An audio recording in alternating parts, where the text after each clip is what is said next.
War games are back on the Korean Peninsula, with huge drills in the sea, air and land. The main media event is this, a massive beach landing. Plumes of smoke are deployed as amphibious assault vehicles storm towards land. South Korean Marines quickly secure the site. Their backup, the United States Marines, isn't far behind. This is a routine exercise. It's defensive in nature, and it's just contributing to the combined defense of the Korean Peninsula. The beach landing is just one component of much wider exercises held throughout March and April. Such bilateral war games had been put on hold to allow diplomacy with the North and because of the pandemic. The firepower on show delighted these onlookers. Only power can maintain peace. Because the US military is stationed here, we can live in peace. But North Korea views these drills with hostility, labelling them an invasion rehearsal. Is this defensive in nature?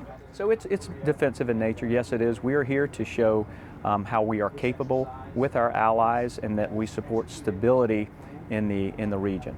The North fired a flurry of missiles to show its displeasure.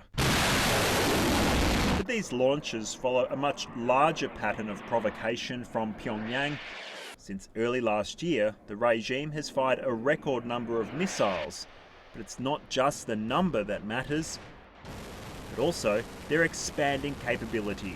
We know they have a nuclear device.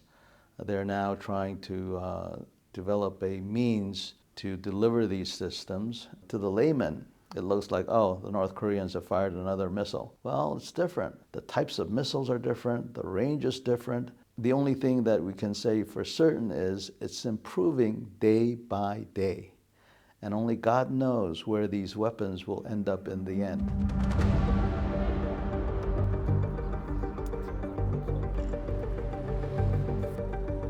The capital of South Korea has had to endure this threat for decades.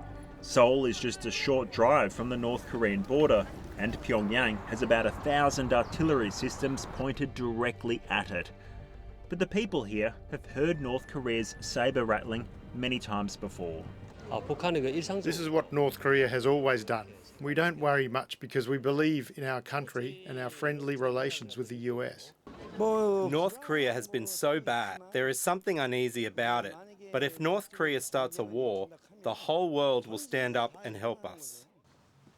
Kim Hyun-tak runs a small business selling outdoor gear and emergency supplies.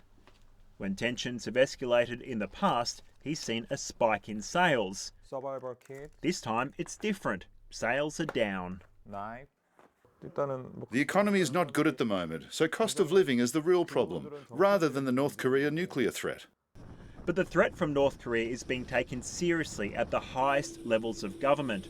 So much so, South Korea is trying to repair relations with its former coloniser, Japan, and deepen military cooperation, much to the pleasure of mutual ally, the United States.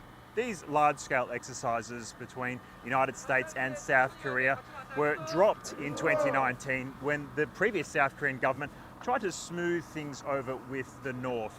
The war games became simulated, done mostly on computers. But as we've seen today, that old strategy has been chucked out the window.